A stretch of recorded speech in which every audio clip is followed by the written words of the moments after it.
आजाद सिपाही में आपका स्वागत है। मैं हूं राकेश सिंह। लगभग 2 महीने से जारी कोरोना के खिलाफ लड़ाई में अब तक झारखंड का प्रदर्शन शानदार ही कहा जा सकता है। संक्रमितों की संख्या हालांकि 300 के पार चली गई है, लेकिन मुख्यमंत्री हेमंत सोरेन और उनकी टीम झारखंड ने जिस तरह के प्रबंधकीय कौशल का परिचय दिया है वो काबिले तारीफ है। लेकिन दुख उस समय होता है जब पंचायतों में बनाए गए कुछ क्वारंटीन सेंटरों पर बदइंतजामी की सूचनाएं आती हैं। पिछले 3 दिनों के दौरान राज्य के विभिन्न हिस्सों से ऐसी सूचनाएं आ रही हैं जहां क्वारंटीन सेंटरों में पीने का पानी, शौचालय और खाने की समुचित व्यवस्था नहीं होने के कारण वहां रखे गए लोग घर लौट गए या विरोध प्रदर्शन पर उतर आए। वहीं दूसरी तरफ कई ऐसे क्वारंटीन सेंटरों के बारे में ये सूचनाएं भी आई हैं कि वहां की व्यवस्था पूरी तरह चाक चौबंद है। बदइंतजामी वाले क्वारंटीन सेंटर हालांकि संख्या में बहुत कम हैं, लेकिन यदि एक सेंटर में भी कोई खामी है तो वो हेमंत टीम के तमाम प्रयासों के बीच एक धब्बा के समान है। ऐसे अधिकारियों को क्वारंटीन सेंटर में रखे गए लोगों के प्रति संवेदनशील बनना जरूरी है ताकि कोरोना के खिलाफ जारी इस लड़ाई में झारखंड की जीत सुनिश्चित की जा सके। इसके लिए कड़े कदम उठाए जाने की भी जरूरत है। आजाद सिपाही ब्यूरो की खास रिपोर्ट। कोरोना के खिलाफ जारी लड़ाई ने झारखंड को कई सबक सिखाए हैं और यहाँ का प्रशासन संभाल रहे अधिकारियों को भी कई नई चीजें सीखने का मौका मिला है। लेकिन इन अधिकारियों के बीच में से 1-2 चेहरे ऐसे भी हैं जो आज भी ना सीखने के लिए तैयार हैं, ना तो संवेदनशील बनने को। 2 दिन पहले सिमडेगा और देवघर जिलों से सूचनाएं आई कि वहां पंचायतों में बनाए गए क्वारंटीन सेंटरों में रखे गए लोगों के लिए शानदार इंतजाम किए गए हैं और लोग बेहद संतुष्ट हैं। इसी तरह कोडरमा में क्वारंटीन की अवधि पूरी कर चुके लोग अब उन सेंटरों में ही रसोइया और सहायक की भूमिका में आ गए हैं और रोजगार हासिल करने के साथ वहां रह रहे लोगों के लिए स्वादिष्ट खाना भी तैयार कर रहे हैं। लेकिन कुछ ऐसी खबरें भी आई हैं जिनसे पता चलता है कि दूसरे जिलों में कुछ क्वारंटीन सेंटर ऐसे भी हैं जहां की व्यवस्था से नाराज होकर लोग अपने घर चले गए हैं या विरोध करने पर उतारू हो गए हैं। इस बात में कोई संदेह नहीं है कि कोरोना संकट का दौर शुरू होने के बाद से राज्य के मुख्यमंत्री हेमंत सोरेन और उनकी टीम झारखंड ने शानदार काम किया है। उनकी मेहनत और दूरदर्शी सोच का ही परिणाम है कि झारखंड में कोरोना का सामुदायिक संक्रमण अब तक नहीं हो सका है। इतनी बड़ी संख्या में बाहर से आए लोगों में भी संक्रमितों की पहचान तेजी से की जा रही है और आज झारखंड का कोई भी जिला रेड जोन में नहीं है। लेकिन जब कुछ क्वारंटीन सेंटरों की बदइंतजामी सामने आती है तो थोड़ी निराशा होती है। ये निराशा सरकार और उसकी टीम से नहीं बल्कि वैसे सेंटरों की व्यवस्था संभालने वाले तंत्र के प्रति होती है।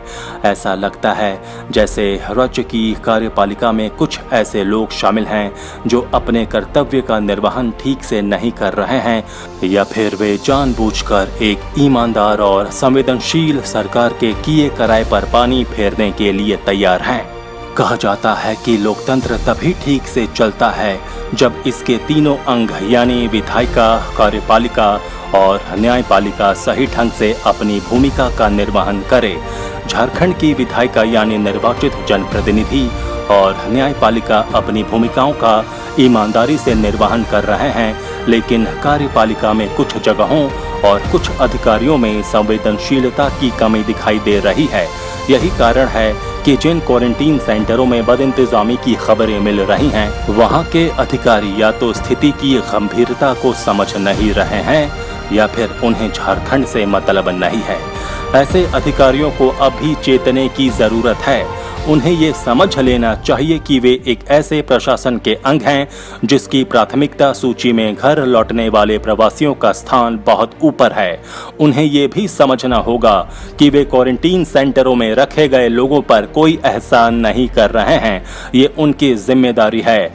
ऐसे अधिकारियों को अपने उन सहयोगी अधिकारियों से भी सीखने की जरूरत है जो अपने यहाँ क्वारंटीन सेंटरों में शानदार व्यवस्था कर प्रशंसा के पात्र बन रहे हैं। दूसरी तरफ लोगों को भी समझना होगा कि सब कुछ केवल मुख्यमंत्री या मुख्य सचिव के भरोसे नहीं हो सकता। ये असंभव ही है कि राज्य के सभी क्वारंटीन सेंटरों की व्यवस्था पर मुख्यालय से ही नजर रखी जाए। लोगों को ये भी समझना होगा कि हर मर्ज की दवा विरोध या आंदोलन ही नहीं हो सकता।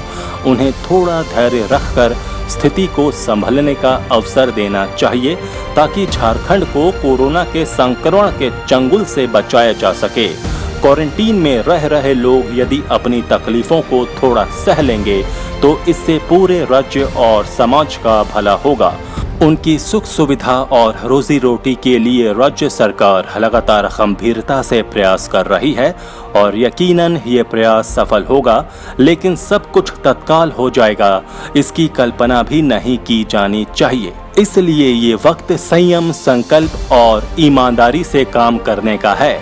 सरकार की व्यवस्था में कुछ खामी हो सकती है, लेकिन इसका ये कतई मतलब नहीं है कि लोग उस पर अविश्वास करने लगें।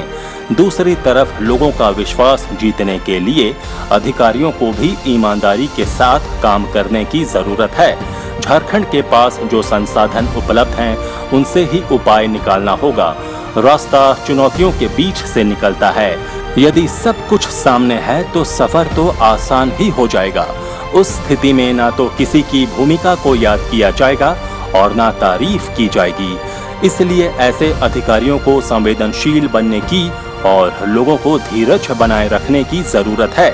यकीन मानिए झारखंड ये जंग जरूर जीतेगा और तब दुनिया में इसकी सफलता के गीत गाए जाएंगे। आजाद सिपाही में अभी इतना ही। खबरों की और भी अधिक जानकारी के लिए आप पढ़ते रहिए अपना लोकप्रिय दैनिक अखबार आजाद सिपाही।